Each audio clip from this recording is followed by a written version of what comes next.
Erdogan साहब, ये मत भूलना कि भारत परमाणु शक्ति है। तुर्की और पाकिस्तान का गठजोड़ तो साहब हमने प्रत्यक्ष प्रमाण देखा है सिंदूर में क्या कर सकता है। बिल्कुल टेक्निकल सपोर्ट होने के बावजूद भी भारत का पलड़ा इन पे भारी रहे। ऑपरेशन सिंदूर हुआ, 1000 से ज्यादा ड्रोन तुर्की ने दिए पाकिस्तान को। चीन से तो जन्म जात की दुश्मनाई है, थी, है, रहेगी। सऊदी अरेबिया ने पंगे लिए हौतीस से और लेने के देने पड़ गए। सारा तो फंडिंग सऊदी अरेबिया कर रहा है। इजराइल हमारा बड़ा अच्छा दोस्त है, उसकी दुश्मनी है ईरान से, हमको भी दुश्मनी करनी चाहिए। अबे क्यों करनी चाहिए?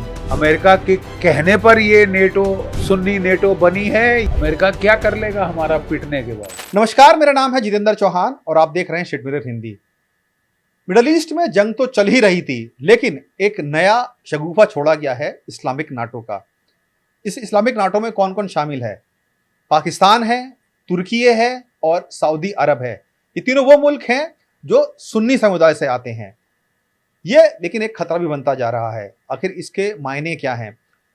तुर्की और पाकिस्तान भारत के दुश्मन देश हैं। वहीं इजराइल के साथ भी अगर देखा जाए तो तुर्की के जो संबंध है काफ़ी अच्छे नहीं चल रहे हैं।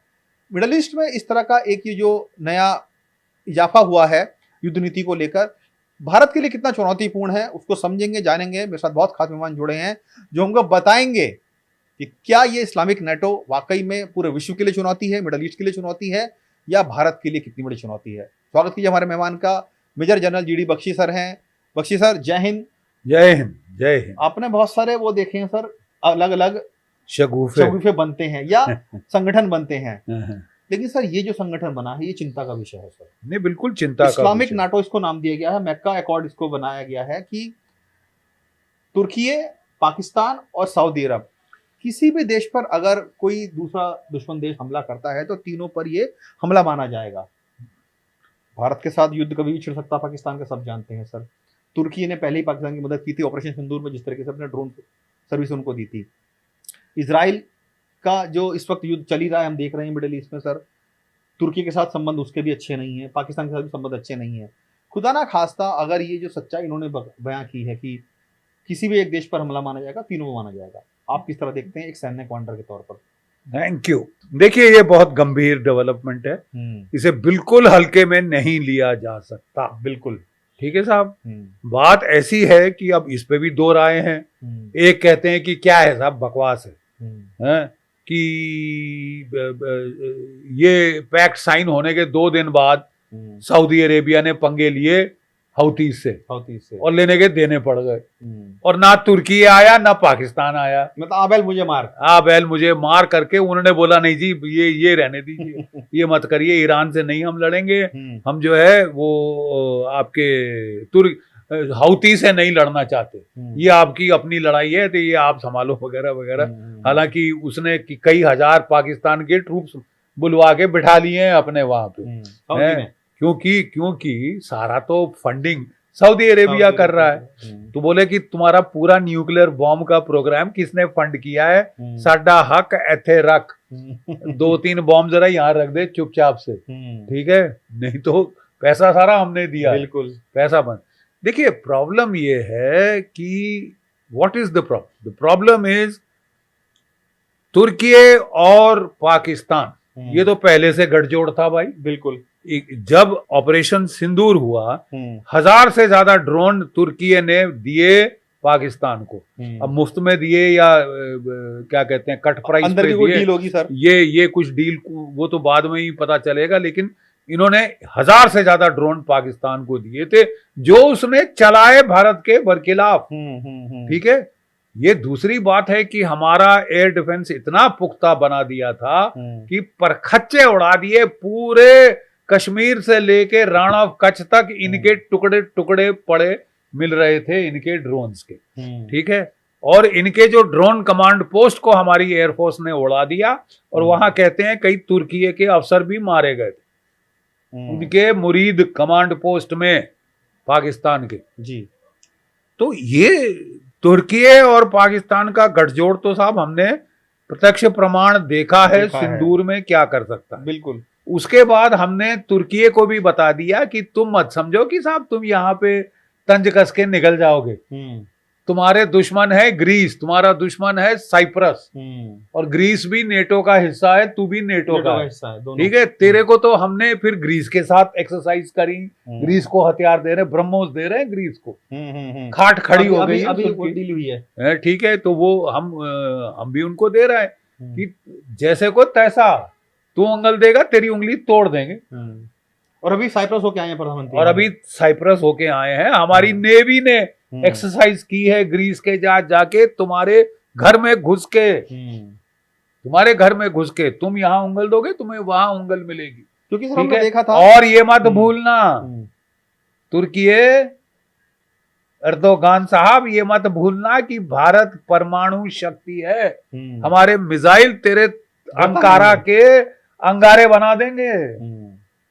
ज्यादा चुलबुली दिखाई तो अंकारा भस्म हो जाएगा, ये सोच के चलना। और चाहे रियाद है तो वो भी सोच के चले, पंगे मत लेना जरूरत से ज्यादा, आपको वो कीमत चुकानी पड़ेगी जो आपने सोचा भी नहीं होगा ठीक है। लेकिन सर चुनौती कितनी बड़ी है सर? ये चुनौती मैंने बताया ना, चुनौती क्या है, लेट्स टेक एन असेसमेंट की चुनौती क्या है। तुर्की की फौज नेटो में सबसे सेकंड बड़ी फौज है, अमेरिका के बाद नंबर 2 फौज तुर्की की ठीक है, साइज के अंदर। ड्रोन में इसकी काफी महारत, लेकिन इसके ड्रोन सारे पिट गए, अभी तक जो थे इसके पास वो सारे सिंदूर में पिट गए। सऊदी अरेबिया के पास पैसा ही पैसा है ठीक है। अमेरिका उसको हथियार पे हथियार बेच रहा है जो वो चला नहीं सकते, लेकिन लड़ाई के दौरान यूज कर सकते, पाकिस्तान को दे सकते हैं। पाकिस्तान के पायलट जाके F-16 वहां भी हैं, बिल्कुल यहाँ भी हैं, तो वो उनके F-16 वगैरह यहाँ पे बोरो कर सकते हैं जैसे उनने करने की कोशिश की थी 71 में, ईरान के बोरो किए थे दूसरे तीसरे, जब शहनशाह था शाह ऑफ ईरान, तो उसने तो अपने फाइटर जेट दे दिए थे इनको, तो इनके भी फाइटर जेट सऊदी अरेबिया से, जॉर्डन से, कई जगह से ये आ सकते हैं, ला सकता है ठीक है। ये एक खतरा हमारे लिए है ठीक है, बहुत ही ये प्रैक्टिकल खतरा। लेकिन सर इसमें सऊदी की अगर बात करें तो भारत का मित्र देश है सर। नहीं, कहने को मित्र देश है ना साहब, और मित्र देश इसलिए था कि उसको उम्मीद थी कि भारत हमारा तेल खरीद ले। अगर हमें ईरान से तेल खरीद मिल रहा है आपसे सस्ता, हम आपसे क्यों लें, जबकि आप पाकिस्तान के साथ कूद कूद के अपनी मोहब्बत दिखा रहे हो और अपना सुन्नीपना दिखा रहे हो, या क्या आप क्या दिखाना चाहते हो हमें समझ नहीं आया ठीक है। लेकिन अगर आप उसके पास जाओगे तो तोड़ हमारे पास है, हम यूएई के साथ जाए, इनके बीच में कुत्ते बिल्ली का बैर हो गया, हालांकि दोनों सुन्नी ठीक है। और तभी मैं देखिए जिस दिन ईरान की लड़ाई शुरू हुई थी जी, मैंने कहा था कि भैया ईरान हमारे बहुत फायदे हमको दे सकता है। एक जमाना था कि हमारी 30% ऊर्जा, गैस और तेल ईरान से आता था, क्योंकि ज्योग्राफिकली सबसे प्रोक्सिमेट है, सबसे नजदीक है, और ये जो है ये transportation cost lowest, insurance cost lowest. तो हम क्यों ना लें भाई ईरान से, हमने लेना क्यों बंद किया, अमेरिका ने घुड़की मारी बंद करो, हमने जो हुक्म मेरे आका है कि बोले जंप तो हाउ हाई, बताइए कितना ऊंचा कूदें, ये कूद के हमने साहब बंद कर दिया तेल लेना। नुकसान किसका हुआ, हमारा। चीन ने नहीं बंद किया, सैंक्शन चीन के ऊपर भी लगे, सब कुछ करके देख लिया अमेरिका ने। चीन ने कहा हमारी मर्जी, तुम्हारी सैंक्शन, तुम कौन होते हो हम पे सैंक्शन लगाने वाले, हम जहां से हमको अच्छा लगता है हम लेंगे सर। और उन्होंने अच्छा सस्ता तेल लिया। लेकिन सर हम जो बात करें इस्लामिक नाटो, नहीं मैं भी, मोटिव क्या है सर इसका? नहीं तो क्या सिर्फ ये कि सहायता करना है युद्ध नहीं, देखिए ये है बिल्कुल, वो तो कह रहे कि एक पे हमला, तीनों पे हमला, हम तीनों कूद पड़ेंगे मैदान जंग में। कहने को कह रहे हैं, कहाँ तक जाएगा वो दूर की दूर देखी जाएगी, लेकिन ये तो जरूर है कि हथियारों का आदान प्रदान तो होगा ठीक है, वो कुछ टेक्निकल सपोर्ट तो होगा, कुछ ये सपोर्ट होगा। तो बात ये है कि ये टेक्निकल सपोर्ट होने के बावजूद भी भारत का पलड़ा इन पे भारी रहेगा, नंबर 1। और फिर हमको भी वो बोले ना जैसे को तैसा, ठीक है। अगर आप इस्लामिक सुन्नी नेटो बनाओगे तो हमको ईरान से दोस्ती करना फिर अनिवार्य हो जाएगा। क्यों? सस्ते सोर्स ऑफ एनर्जी 1, दूसरा land bridge to Central Asia, तीसरा लैंड ब्रिज टू अफगानिस्तान, चौथा चाबहार का स्ट्रेटेजिक पोर्ट हमको दे रहा है, और पांचवा ये शिया देश है। अगर मुस्लिम देशों में एक फॉल्ट लाइन है तो वो शिया सुन्नी फॉल्ट लाइन है। अगर वो आपके खिलाफ सुन्नी देशों का जमावड़ा खड़ा कर रहे हैं तो स्वाभाविक है कि हमको शिया देश के साथ जाना चाहिए। उसका तोड़ ही वही है, उसका तोड़ वही है। अब हमें कहा जा रहा है कि नहीं साहब, इजराइल हमारा बड़ा अच्छा दोस्त है, उसकी दुश्मनी है ईरान से, हमको भी दुश्मनी करनी चाहिए। अबे क्यों करनी चाहिए? हमारा हित हम देखेंगे या इजराइल देखेगा? ठीक है, आप मुझे एक चीज अब इजराइल को भी समझनी होगी, ये जो सुन्नी गठजोड़ है ना, ये तेरे खिलाफ भी है। बिल्कुल, अगर तुर्की है उनकी मदद करता है या सऊदी के खिलाफ तुम छोड़ते हो तो ये साथ आ जाएंगे। ये तो तुम्हारे लिए सबसे बड़ा खतरा अब तुर्की है। ये ईरान की रट लगाए हुए थे। आप मुझे बताएं, आज के दिन ईरान के पास कितने न्यूक्लियर हथियार हैं? अभी तक ऑफिशियली जीरो है, फिर भी हमारे लिए सबसे बड़ा खतरा है। पाकिस्तान के पास कितने न्यूक्लियर हथियार हैं? 170 से 180। वो तुम्हारे लिए खतरा नहीं है? बिल्कुल, वो तो किसी का सगा नहीं है। जिहादी देश है, इस्लामिक देश है, सऊदी अरेबिया को दे रहा है, जाने किसको किसको दे रहा है, ठीक है। वो आपके लिए खतरा नहीं है, वो खतरा नहीं है, क्योंकि वो तो भारत के लिए प्रॉब्लम। तो तुम जाओ, भारत जो करे। हाँ, ईरान हमारा दुश्मन है, हमने इससे लड़ाई करनी है, तुम भी लड़ाई करो। हम क्यों लड़ाई करें भाई?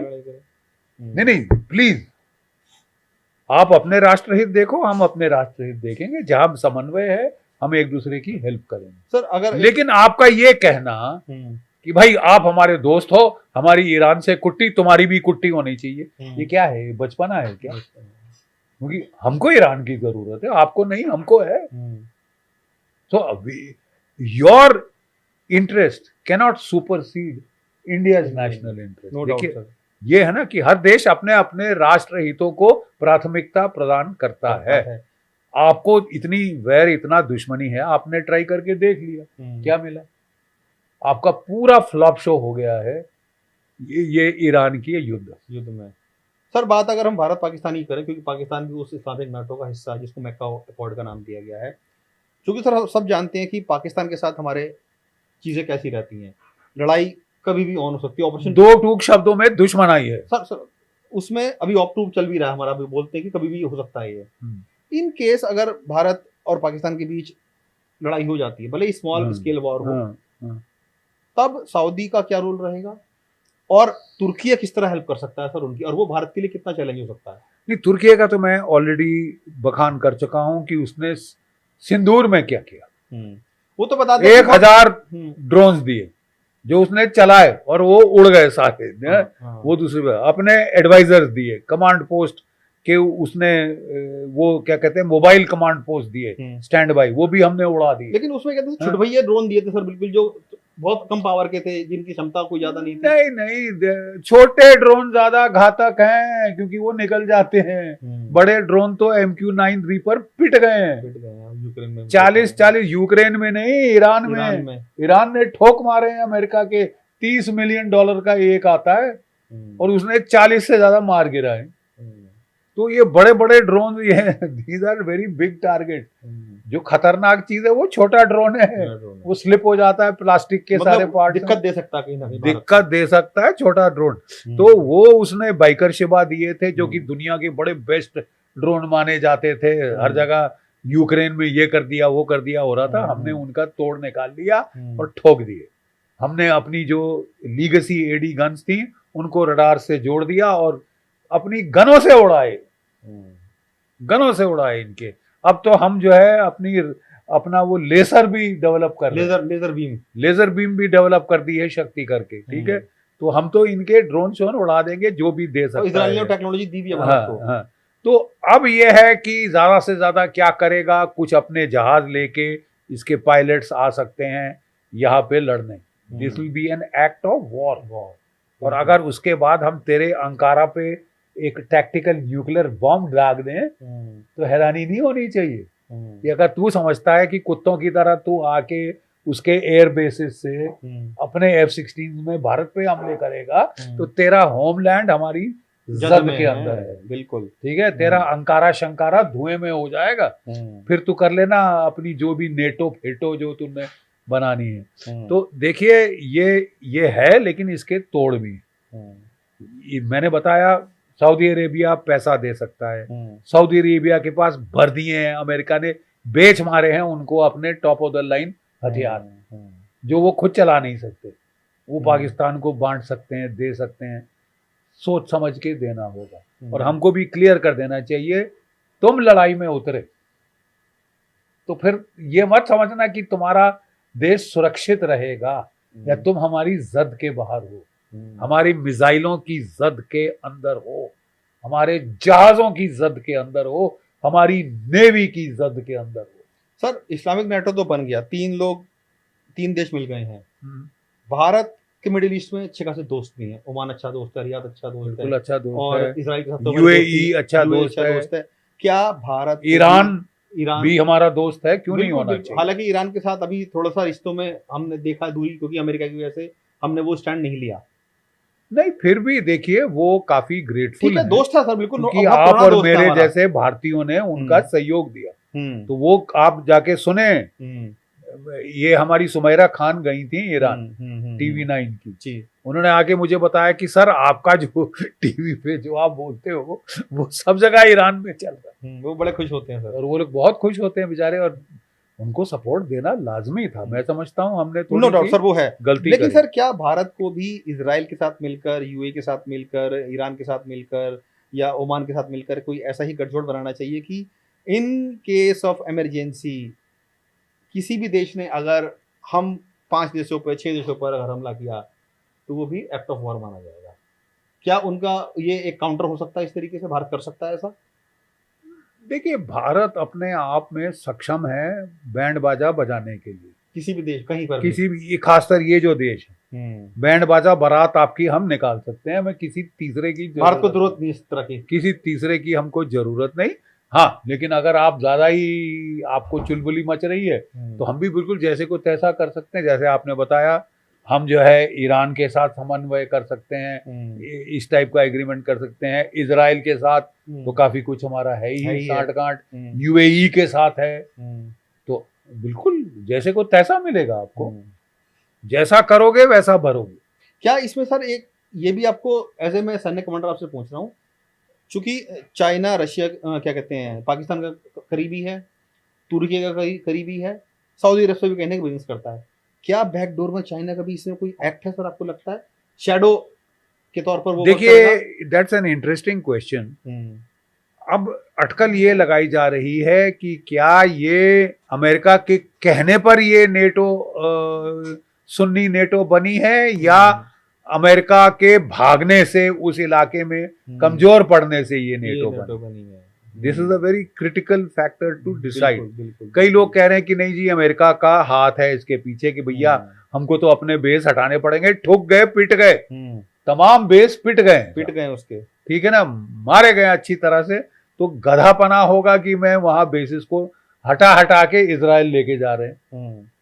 ऑलरेडी हटाने शुरू किए हैं American basis, Jordan, Kuwait, Iraq से हटा के इजराइल ले गए, अब पीछे हटा रहे हैं। तो वो जो लोग जिनके यहां आपने सुरक्षा की गारंटी दी हुई थी, उन्होंने कहा कि कौन सी सुरक्षा, कैसी सुरक्षा? आपके तो बेसिस मिसाइल मैग्नेट थे, आपकी वजह से जो हम पे मिसाइल नहीं आने थे वो हमारे सर फटे हैं, वो ठीकरा हमारे सर फोड़ा, मेहमान बिन बुलाए मेहमान। आपका फायदा क्या हुआ? बिल्कुल हमारी तो पिटाई हो गई और आप ना रोक पाए। बड़ी दुनिया में सुपर पावर, ये पावर, वो पावर, आप तो मिसाइल ईरान के नहीं रोक पाए, आपकी वजह से हम ठुक गए।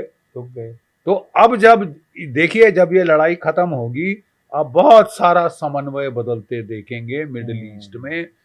स्ट्रीट रेवोल्यूशन हो गई कई देशों के अंदर, मुझे हैरत नहीं होगी भाई। क्या जो होती है सर स्ट्रीट रेवोल्यूशन, थोड़ा स्ट्रीट रेवोल्यूशन मैं समझाता हूँ। Is the street opinion in sync with the opinion of the ruling government. वो सारा स्ट्रीट ओपिनियन ईरान के साथ है आज के दिन, क्योंकि वो कह रहे हैं एक ही देश, मुस्लिम देश, जिसने खड़ा हुआ इजराइल के बरखिलाफ, फिलिस्तीनियों की सहानुभूति मदद करी। ये सब तो भगौड़े हो गए थे, हिजड़ों की तरह ये बैठ गए थे कि अमेरिका अमेरिका। एक देश जो लड़ा है वो तो ईरान है, जो बड़ी पुरानी सभ्यता है, जो बड़ी 6000 साल पुरानी सभ्यता है। तो वो कह रहे थे भाई असली में गरिमा तो उन्होंने दिखाई है, असली में सहयोग मुस्लिम्स का उसने ईरान ने किया है। और इसके चलते हम ये जो बाकी सारी सरकारें थी वो तो अमेरिका के साथ मिलके ईरान पे हमले कर रही थी, इजराइल के साथ मिलके हमले कर रही थी। तो जो स्ट्रीट ओपिनियन है वो तो फिलिस्तीन के फेवर में है, और उसके चलते अगर बगावत हो गई, ये होगा, मुझे हैरत नहीं होगी। और बगावत ना भी हो, उनमें इतनी अकल है कि भैया where is the bread buttered. America क्या कर लेगा हमारा पिटने के बाद? बिल्कुल क्या करेगा हमारा? कहाँ फ्रंट खोलेगा, कहाँ फ्रंट खोलेगा? इसके तो बेस लेके ऑलरेडी भागना शुरू लड़ाई के दौरान हो गया है।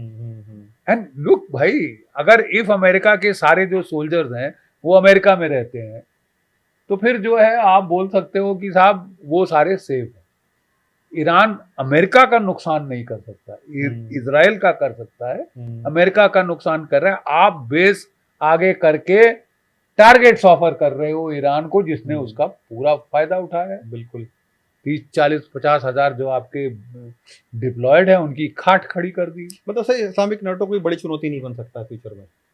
नहीं बन सकता है, लेकिन उसके तोड़ भी हैं, बशर्ते कि हम अभी से एक्टिव हो जाएं, अपनी प्लानिंग करें, अपना पूरा कंटिंजेंसी प्लानिंग कर लें कि तू ये करेगा उसका तोड़ ये है, तू ये करेगा उसका तोड़ ये है। जो जो हम पे प्रेशर पॉइंट डालने की कोशिश कर रहा है उसके प्रेशर पॉइंट ढूंढो और दबाओ, उसकी दुखती रगें ढूंढो और अच्छी तरह से दबाओ ताकि कराहे। सर इसी में मेरा आखिरी सवाल है आपसे, क्या आपको भविष्य में ऐसा नजर आता है, क्योंकि अमेरिका इस वक्त सबके साथ परेशान कर रखा है सर, उसने चाइना को परेशान कर रखा है, हालांकि चाइना हो नहीं रहा है वो अलग बात है, भारत को तो सर कर ही रहा है वो, रशिया के साथ अलग सैंक्शंस उसने लगाए हुए हैं। क्या हम फ्यूचर में कुछ ऐसा देख सकते हैं, जैसे कि संगठन बहुत सारे ब्रिक्स हमने बनाया, क्वाड का हम हिस्सा बने हुए हैं, और तरह तरह के आसियान हैं या बहुत सारे संगठन हैं, क्या एक संगठन इसी तरीके का जैसा इस्लामिक नाटो बना है जिसमें मक्का एकॉर्ड कहा गया है, इंडिया, रशिया, चाइना भी क्या कभी साथ में इस तरीके से आ सकते हैं अमेरिका को काउंटर करने के लिए? देखिए ये तो 1990 में कहा था फॉरेन मिनिस्टर प्रेमाकोव ने, Russia, India, China triangle as a balance to America's hegemony. ये तो हमारी थी कि हमारी तो बत्ती बंद हो गई। डोनाल्ड ट्रंप ने घुड़की मारी कि खबरदार तुमने ब्रिक्स में हिस्सा लिया, 50% टैरिफ किस पे लगे? इंडिया पे, ब्राजील पे। क्यों? क्योंकि ये ब्रिक्स के पिलर थे और हमारी बत्ती बंद हो गई थी, ठंडा पसीना निकल आया था। अब जाके जब पिट गया है अमेरिका तो थोड़ी जान में जान आई लगती है ये प्रो अमेरिकन लॉबी के अंदर भी। हमको ब्रिक्स के साथ 100% होना चाहिए, खासकर अगर अमेरिका के हाव भाव के तेवर ऐसे रहे जो कि दिख रहे हैं, तो फिर तो साहब हमको अमेरिका को शत्रुबोध हो गया है। Then the only natural alliance is BRICS, और ब्रिक्स के अंदर RIC। ये कहना कि साहब चीन से तो जन्म जात की दुश्मनाई है, रहेगी रहेगी रहेगी। Who says? नेशनल इंटरेस्ट कहते हैं there are no permanent friends, there are no permanent enemies, there are only permanent national interest. राष्ट्र हित सर्वोपरि है, और अगर आज हमारा हित चीन के साथ जाने में है तो हम क्यों चीन से झगड़े करें? चीन हमसे कह रहा है कि भैया थॉ कर लो, ये कर लो, वो कर लो, हम क्यों ना करें? क्या सर आपको लगता है कि ऐसा होना चाहिए? भारत बिल्कुल होना चाहिए। मैं आई एम वेरी स्ट्रांगली कि अमेरिका के जो रवैया हमने देखा है वो हमें चोट पहुंचाने का है, मीठी मीठी चुपड़ी चुपड़ी चिकनी चुपड़ी बातें करके पीठ में छुरे पे छुरे मार देगा। तो ये मेरे ख्याल इसको सहते रहना, पीठ में खंजर घोपता और फिर भी गले लगना, ये इससे बड़ी बेवकूफी दूसरी हो नहीं सकती। शत्रुबोध है तो है, शत्रुता है तो है, आप शत्रुता करोगे आपको शत्रुता मिलेगी। हम अभी तक कोशिश कर रहे हैं कि साहब पड़ जाए, निभ जाए, हो जाए, ये हो जाए। जब नहीं आप आमादा हो हमारा नुकसान करने पे, आप अपने स्पेशल फोर्सेस वाले बंदे भेज रहे हो कि तोड़ा जाए कुकी लैंड को भारत से, नॉर्थ ईस्ट में गदर किया जाए, ठीक है, आप चिकन नेक काटा जाए, बांग्लादेश को भड़काया जाए, श्रीलंका को भड़काया जाए, नेपाल को भड़काया जाए भारत के बरखिलाफ, तो then at a point in time we will have to give it back. Best तरीका गिव इट बैक का RIC, Russia, India, China, BRICS एक बहुत स्ट्रॉन्ग ब्लॉक बन के उभर रहा है। शायद अमेरिका को काउंटर किया भी जा सकता है।